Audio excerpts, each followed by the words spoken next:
and my Speak fellow louder. batchmates. Speak louder.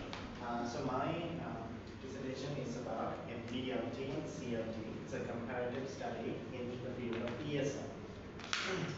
This would be my agenda. So we first talking about the introduction, research problems and objectives, literature review summarized, methodology, my results and findings, and discussion, limitations and suggestions, conclusion, and at the end, Q&A session. So to introduce, we have seen different ESL strategies across the world, and even in local context of Sri Lanka, we see that in Sri Lanka, You are looking at ESL strategy. What is ESL strategy? English as secondary language. Secondary languages.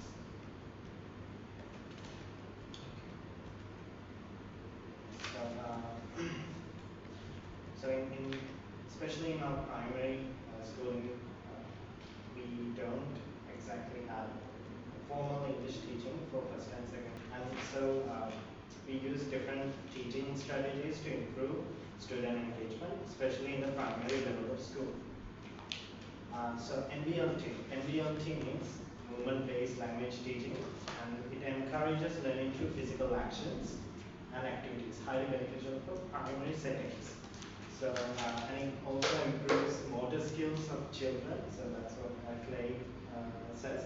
And it's similar to total physical response, another teaching strategy for L2 acquisition as opposed to TDR's L1 acquisition. And CLT, I guess some other fellows have mentioned CLT. So communicative language teaching is a teaching approach that encourages students to discuss real-world scenarios for improvement of their communication. CLT was developed by Del Hans that focused on the communicative competence. And CLT is relatively used more than MDLT and is shown effectiveness in ESL settings according to Dharma, who did a study on CLT. So moving on to research problems. So my research problem stems from the need of further empirical studies to promote primary grade levels ESL.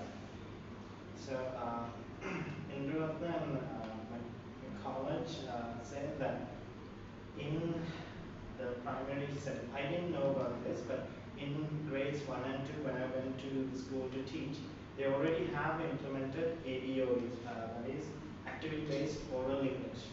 So I researched about it and found out that most would say that it's a non-English generalist primary grade teachers, and they are not very competent enough to teach this, even though it's been in practice for 10 years. And so I also found that engaging teaching strategies or performance-based programs is likely would improve primary grade level students' performance. So my research questions are one, from the two teaching methods of BLT and CLT, which approach elicits the most performance and engagement from students? Second, what are Sri Lankan language teachers' perceptions of MBLT and CLT in enhancing learner engagement and language development? And finally, what other teaching methods Sri Lankan language teachers incorporate in their classrooms?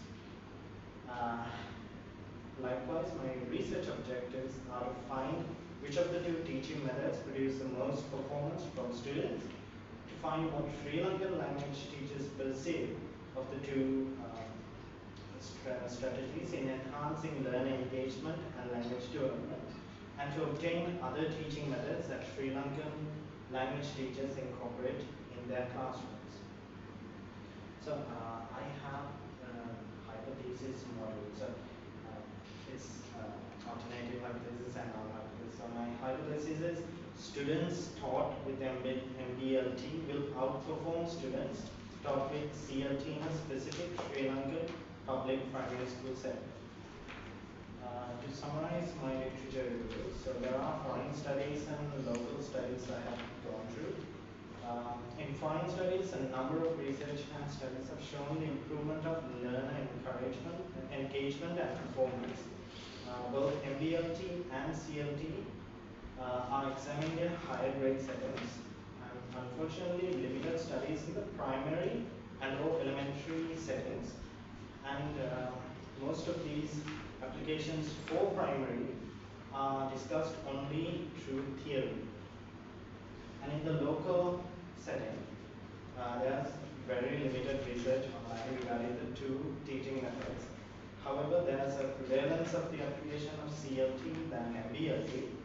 And for example, there's a communicative study has been conducted, but these studies have been conducted for the upper secondary or lower secondary and above levels, as well as highlighting they also highlight the poor proficiency of oral communication. And so the application of movement based language teachings range from active breaks in classroom for more sedentary enhancement of early childhood learners to active play in primary level. So these are studies I have gone through. So I will come to this ABOE program, which is in effect in Sri Lanka. So it's activity-based or English program for grades 1 and 2. It's in fact since early 2010s and widespread very recently. What I notice about this in practicality is that there is a need for specific teachers to teach this program. And the lessons are more rigid, they adhere traditional learning, and they mostly use drilling techniques on the use of rote memorization. The only plus side that I have seen is they use songs and multimedia as their advantage, but not almost all the schools have the necessary resources. And the teacher perception, so Dr. Aloysius is a reverend, and I studied a lot about his work, and he shows that in Sri Lanka, especially in Japan, how the associations between the lack of teaching efficacy of English teachers in low and high performing schools and inadequate resources to apply varying teaching methods other than traditional grammar focused strategies. Students were deprived of external resources which assisted students in high performing schools to become proficient in English. And he also recommends more context specific English curriculum in Sri Lanka. So my methodology, I did this research in two parts. There's a quantitative study. So I went to school and I wanted to observe the learner engagement and improvements through this quantitative study.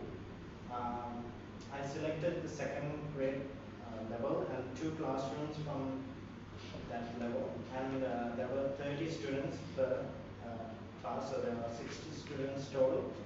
So I categorized one classroom as MBLT and the other as CLT, and I did 12 30-minute sessions throughout 6 months. And I did pre and post tests with the similar test, 10 generalized questions with pictures as answers. So for example, movement-based language teaching students can point at the pictures based on their activities inside the classroom maybe, and CLT would require them to speak more about those answers. And my quantitative study observes the teacher perception. For the teachers, I made 20 questionnaire, and I shared it among Sri Lankan teachers, and I got 30 teachers in as respondents. I also have 3 open-ended questions at the end of the questionnaire, and I got the feedback on the implementation of those 2 methods. So these are my results and findings. So this is from my quantitative study. As you can see, the MBLT pretest posters improvement, CLT pretest posters and its improvement. And you can see there's a vast difference with the improvement on the mean, standard deviation and variance from MBLT than CLT. There's significant improvement. And with these results, I did a pair sample t-test result, and I found out that both classrooms have shown good significant results. For the standard result is 0.05, and I found the results less than that, which means they are highly statistically significant. So based on these results, you can see that MPLT has more impact on student performance and engagement than CLT. And from teachers' perception, I observed the effectiveness of the methods for learner engagement, with the majority opting both to be effective. Second, effectiveness of methods for teaching vocabulary, where 40% opted for CLT as well as the combination of both. And finally, the effectiveness of methods for enhancing fluency, with a majority agreeing that both MPLT and CLT would be beneficial. So there are strengths and weaknesses according to these teachers of these two approaches. So a majority of the teachers agree that CLT builds confidence in speaking, while also they noted that the time constraints as a difficulty of CLT. The majority of the teachers agree that MPLT enhances physical involvement. However, the classroom space availability is a difficulty. I took their opinions and feedback, and you can see that in the first two charts, the MPLT applicability and the CLT applicability, the majority has said yes, and from the other suggestions, a lot of them have not given responses, but there are various techniques that they have utilized across Sri Lanka. So to summarize, with the results, we can see that according to the results, MPLT is more applicable in primary classroom settings according to student performance and engagement from my quantitative study. According to teachers, both methods are praised, while CLT is suggested for older learners.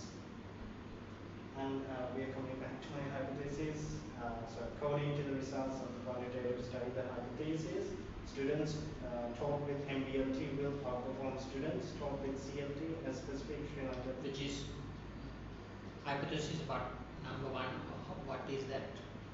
What is the number of the hypothesis? This is the alternative, so it would be H1. The null hypothesis would be H0. Okay. So this was proven true. So moving on to limitations and Because it's proven true, a hypothesis is established or a hypothesis is discarded. So we have only one hypothesis? Yes. So my limitations are that it was limited to scope of two teaching approaches. The restriction of the grade level being only the second grade. The duration is only 6 months, and I only did it in a single school context. And then there could be extraneous variables, such as them already knowing English before starting formal schooling. So suggestions for improvement is longitudinal studies with larger sample sizes and more teaching strategies. Awareness programs for teachers and parents regarding ESL education prior to grade 3. And finally, everything is to provide an enjoyable teaching strategy over performance-based program. So these are my references that I have used in the presentation itself.